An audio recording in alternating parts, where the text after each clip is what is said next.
తమ్ముళ్ళు తమ్ముళ్ళు కార్మిక సంఘం పాప కర్షక సంఘం ఆర్టిస్టుల సంఘం మరో సంఘం జర్నలిస్ట్ సంఘం ఈ సంఘం ముందు ఒకే మాట ముందు మన శ్రీనివాసరెడ్డి గారు విజ్ఞప్తి చేస్తున్నా తర్వాత నేను మాట్లాడతా అయ్యా ఈ శ్రీనివాసరెడ్డి గారు మీరు ఇందాక చాలా మంచి మాట చెప్పారు మీ అందరికీ స్థలాలు ఇప్పించే బాధ్యత నాది అయితే మీరందరూ దాన్ని ఫ్రీగా ఎక్స్పెక్ట్ చేయొద్దు కాస్తో కోస్తుంది కాబట్టి మీరు కూడా కట్టాలి దానికి తగ్గట్టు నేను ప్లాన్ చేస్తాను దరిదాపులు అన్నారు మీరు నా విజ్ఞప్తి సారో ఇళ్లను ఫ్రీగా ఇప్పించండి సార్ జర్నలిస్టులకి చాలామంది పేదలు ఉన్నారు అక్కడ డబ్బొద్దు సార్ ఫ్రీ ఆడగొట్టుకుంటారు ఇళ్ళు రేవంత్ రెడ్డి గారు మీరు చెప్పండి తమ్ముళ్ళు మీరు వెళ్ళండి ఆయన చేస్తాడు గ్రాంట్ చేస్తాడు దట్సాల్ ఎంతమందికి ఇల్లు శాంక్షన్ చేస్తున్నారు ఎంతమంది జర్నలిస్టులు ఇవాళ పేదలు ఉన్నారు out of 100 90% journalist are poor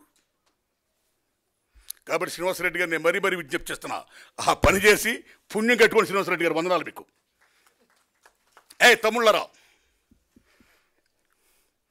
Srinivasa Reddy గారు ప్రెస్ అకాడమీ చైర్మన్ నేషనల్ లెవెల్లో ప్రెస్ అకాడమీకి ప్రెసిడెంట్ చేశాడు ఆయన సేమ్ టైం నేను అడవి డ్యూటీల సినిమా తీస్తున్నప్పుడు సెన్సార్ ఇబ్బందుల్లో పడినప్పుడు ఆర్సీకి వెళ్ళినప్పుడు ఆ మహానుభావుడు మెంబర్గా వచ్చి నా సినిమాని బ్రహ్మాండంగా సెన్సార్ చేసి నారాయణమూర్తి సత్యం చెప్పాడు ఆయన న్యాయం చేయండి అని సెన్సార్ చేసిన మహనీయుడు ఆ శ్రీనివాసరెడ్డి గారు వారికి దిల్ రాజు గారు ఇందాక మా రాంబాబు మా ఆర్థిక మంత్రి తమ్ముడు మీ పేరు ఏం పేరు పార్లమెంట్లో నిర్మలా సీతారామన్ ఆర్థిక బడ్జెట్ పెట్టినట్టు ఈ జర్నలిస్ట్ సంఘం అసోసియేషన్ మీటింగ్లో మా సార్ ఆర్థిక మంత్రిగా గొప్పగా బడ్జెట్ పెట్టేశామన్నా ఎవరిని తెచ్చారు ఎంత ఇచ్చారు ఎంతకు వచ్చింది ఏం చేశారు ఇంకా ఎవరు ఇచ్చారు శభాష్ సత్యం ఓ శ్వేతపత్రం ప్రకటించారు అందులో ముఖ్యంగా నిజంగా మనం గర్వించదగ్గ విషయం ఏంటంటే ప్రప్రదంగా వాళ్ళు పెట్టినప్పుడు మాకెంత అవుద్దంటే మెంబర్కి అవుద్దా లేకపోతే మొత్తంకి అవుద్దంటే మొత్తానికి అవుద్దంటే 17 లక్షలు ఇచ్చి నేను దిల్ రాజుని అని దిల్లున్న రాజు అనిపించుకుంటుంటే దిల్ రాజు గారికి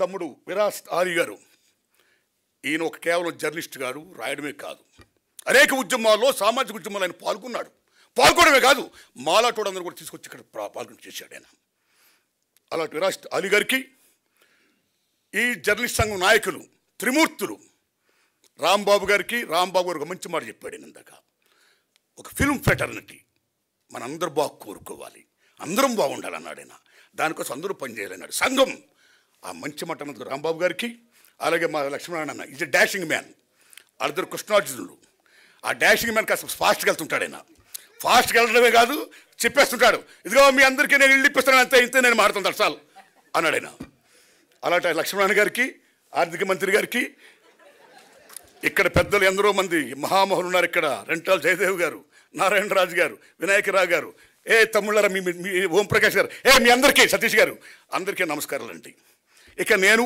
ఒక విజ్ఞప్తి చేస్తున్నా పాప మీకు నేను ఎంతసేపు మాట్లాడచ్చు ఓకే ఏది ఏమైనా సరే మీరు నమ్మడం మిత్రులరా ప్రభుత్వం లేకుండా పత్రికలు ఉంటే చాలునా ప్రభుత్వం ఉన్నా పత్రిక లేకపోయినా పర్వాలేదంటే గొప్ప మహామేధావి థామస్ జెఫర్సన్ అంటాడు ఆయన ప్రభుత్వం ఉండొచ్చు ఉండకపోవచ్చు కానీ పత్రికలు మాత్రం ఉండాలంటాడు ఆయన that is the greatness of media told by Thomas Jefferson ఏమి మీడియా ఏం పవర్ఫుల్ ఇది అలాంటి మీడియా నెపోలియన్ బోనాపార్టే 1000 తుపాకుల కన్నా మా రాజ్యాన్ని ఒక 4 ప్రశ్నలు సంధిస్తే మేము ఓడిపోయే భయం ఉంది కాబట్టి నేను తుపాకి కంటే కూడా ప్రెస్కి భయపడతాను కళానికి భయపడతాను కాగితానికి భయపడతాను రచిత మెదస్కు భయపడుతున్నాడు నెపోలియన్ బార్టే that is the greatness of press that is the greatness of media right ఇలాంటి మీడియాలో ప్రప్రథమంగా భారతదేశంలో 1924లో గుజరాత్లో మౌజ్ మజా అనే గుజరాత్లో ప్రప్రథమంగా సినిమా జర్నలిస్ట్ పేపర్ వచ్చింది మౌజ్ మజా బెంగాల్లో బైస్కోప్ అనే మ్యాగజైన్ వచ్చింది ఢిల్లీలో చిత్రపాత్ అనే మ్యాగజైన్ వచ్చింది బొంబాయిలో ఫిల్మ్ ఇండియా అనే మ్యాగజైన్ వచ్చింది బాబురావు పటేల్ ఇలాగెందరో మహానుభావులు భారతదేశంలో సినిమా మ్యాగజైన్ అలాగ మొత్తం చేస్తూ ఉన్న దశలో ముఖ్యంగా మన తెలుగు రాష్ట్రంలో కాశీనాథు నాగేశ్వర పంతులు గారు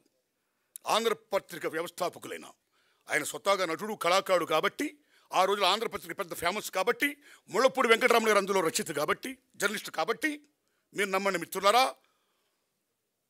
ప్రప్రథంగా సినిమాల గురించి నాటకాల గురించి ప్రప్రథంగా కాశీనాథు నాగేశ్వర పంతులు గారి ఆంధ్రపత్రికలో వచ్చింది. ఆ తర్వాత రఘుపతి వెంకయ్యనాయుడు గారు 3 థియేటర్లు గేటీ నుంచి ఇంకో 2 థియేటర్లు కట్టడం వల్ల స్టూడియో కట్టడం వల్ల then cinema journalism started in south India ముఖ్యంగా మద్రాసు కేంద్రంగా. అలాంటి సినిమా జర్నలిజంలో ఎటువంటి మహామహులు ఓ కొడవగంటి కుటుంబరావు గారు, ఓ కొల్ల బ్రహ్మానందరావు గారు, ఓ రెంటాల గోపాలకృష్ణ గారు, ఓ ముళ్ళపూడి వెంకటరమణ గారు, వాసిరాజు ప్రకాశం గారు, ఎటువంటి మహనీయులు మోహన్ కుమార్ గారు, శ్రీనివాస్ గారు, ఎలాంటి మహానుభావులు జర్నలిస్టులు ఈవేళ ఎంతోమంది, ఓ ప్రభు, ఓ వినాయక గారు, మీరు జయదేవ్ గారు, ఇలాంటి ఎంతమంది మహానుభావులు కన్న గడ్డ ఈ తల్లి అమ్మ. ఇలాంటి దశలో అదే సినిమా ఇండస్ట్రీలో 3 ప్రశ్నలు చేయాలని కోరుకుంటూ ఆ 3 చెప్పేసి నేను విరమిస్తాను సార్. ఆ రోజుల్లో మీరు నమ్మండి చాలా బ్రహ్మాండంగా రాస్తున్న సినిమాలు ఏమైతే ఉన్నాయో, ఆడుతున్న సినిమాలు ఏమైతే ఉన్నాయో ఆఫ్టర్ 1 వీక్ తర్వాతే మీకు రివ్యూస్ రాసేవారండి. ఇంకో సినిమా ఎలా ఉంది, ఇది మంచి, ఇది చెడు. ఆఫ్టర్ 1 వీక్ దాన్ని బట్టి ప్రజలు వెళ్ళేవారు, నచ్చితే చూసేవారు, అతను మానేసేవారండి. కానీ ఈవేళ సినిమా రిలీజ్కి ముందే రివ్యూ, సినిమా రిలీజ్కి ముందే పాయింట్లు, మార్నింగ్ షోనే పాయింట్లు, రివ్యూ రాసారే బ్యాడ్ ఉన్నాయి బాగుంటుంది. చాలామంది చోట్ల నిర్మాత ఎన్ని అప్పులు చేసి కష్టాలు పడి సినిమా రిలీజ్ చూసుకుంటే ఈవేళ 3 రోజులే, శుక్ర శని ఆదివారం రోజులు ఈవేళ కలెక్షన్స్ రోజులు. కాబట్టి మిత్రులారా, పాత్రికేయ మిత్రులారా, social media or print media, electronic any medias, దయించి సినిమా గురించి మీరు రాసేది ఏమవుతుందో ఇమ్మీడియట్గా దాని భవిష్యత్తు తేల్చేయకండి. చూసే జనాలు కనీసం 3 రోజులు చూడనివ్వండి, తర్వాత చెప్పండి. నా humble request, this my request, right. రెండోది క్యారెక్టర్ అసాసినేషన్. ఆ రోజుల్లో కూడా మీరు నమ్ముతారా? మాగాపు రామన్ పేరు విన్నారా మీరు? కాగడా శర్మ పేరు విన్నారా?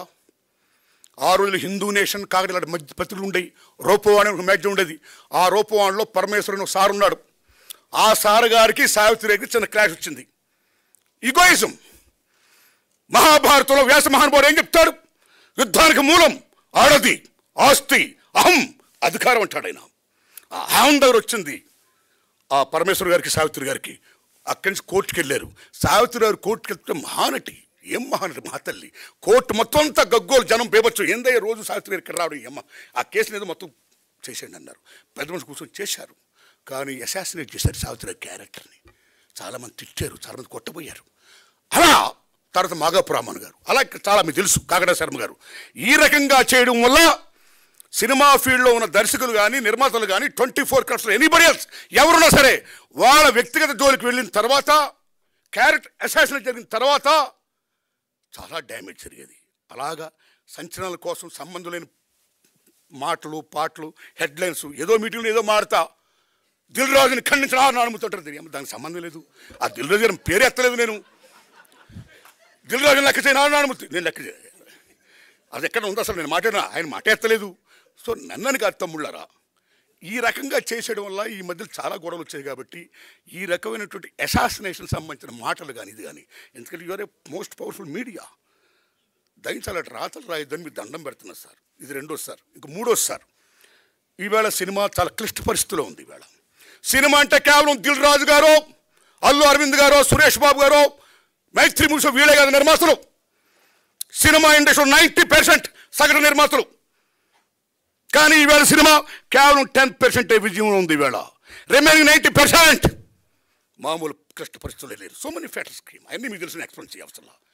ఇలాంటి దశలో మీ మీడియా వారు చాలా టీవీల్లో కానీ పేపర్లో కానీ, ముఖ్యంగా టీవీల్లో మాట్లాడితే భారీ సినిమాలు మీరు ప్రొజెక్ట్ చేస్తున్నారు, మాట్లాడితే భారీ తరాగానని మీరు ప్రొజెక్ట్ చేస్తున్నారు, మాట్లాడితే ఏ సినిమాలు ఉన్నాయని మీరు ప్రొజెక్ట్ చేస్తున్నారు. That's not good. దానివల్ల జనానికి ఈవేళ సోషల్ మీడియా రకరకాల so many factors scheme, so many entertainment scheme. ఇలా ఐపీఎల్, మరి రేపు పొద్దున్న ఎలక్షన్స్, ఒక యూట్యూబ్ నొక్కితే ఇలా బీభత్సంగా ప్రపంచంతో అందరూ కనపడుతుంది. ఇలా సినిమా అనేది నమో వెంకటేశ, నమో తిరుమలేశ, నమస్తే. అది అమ్మ ఎందుకు చూడాలి వెళ్ళిపోతారు. థియేటర్కి వెళ్ళిపోతే దండం పెట్టుకుని, థియేటర్లు అంటే దేవాలయాలు. సినిమా తీసేవాడు చూసేవాడికి మధ్య ఉన్నది ఏది చూపించే దేవాలయం సినిమా. అలాంటి సినిమా ఫీల్డ్లో ఈవేళ, అలాంటి స్వర్ణయుగ ఫీల్డ్లో, అలాంటి దేవాలయం ఈవేళ ఎన్ని మూతపడిపోతున్నాయి. బికాస్ ఆడియన్స్ లేకపోవడం వల్ల, పోటీ పెరిగిపోవడం వల్ల, సో మెనీ ఫెట్స్ రావడం వల్ల భారతదేశంలో వినోదం సగటు మనిషికి కేవలం సినిమా సినిమా సినిమా. కానీ వాళ్ళు కేవలం సినిమాగా చాలా ఉన్నాయి. అలాంటి సినిమాని కాపాడుకోవాలంటే కేవలం ఆ 4, 5 వాళ్ళే కాదు సినిమాలో, వాళ్ళ గురించే కాదు మీడియాలో, వాళ్ళ గురించి చెప్పడం కాదు మీడియాలో, సగటు సినిమా గురించి చెప్పండి. ఇదిగో ఈ సినిమా కూడా చెప్పండి జనానికి. వాళ్ళకు కూడా తెలియనివ్వండి మాకు ఈ సినిమా ఉంది చూడాలని అని మిమ్మల్ని హంబుల్ రిక్వెస్ట్ చేస్తున్నాం. థ్యాంక్స్ ఎలా తమ్ముళ్ళారా. ఇక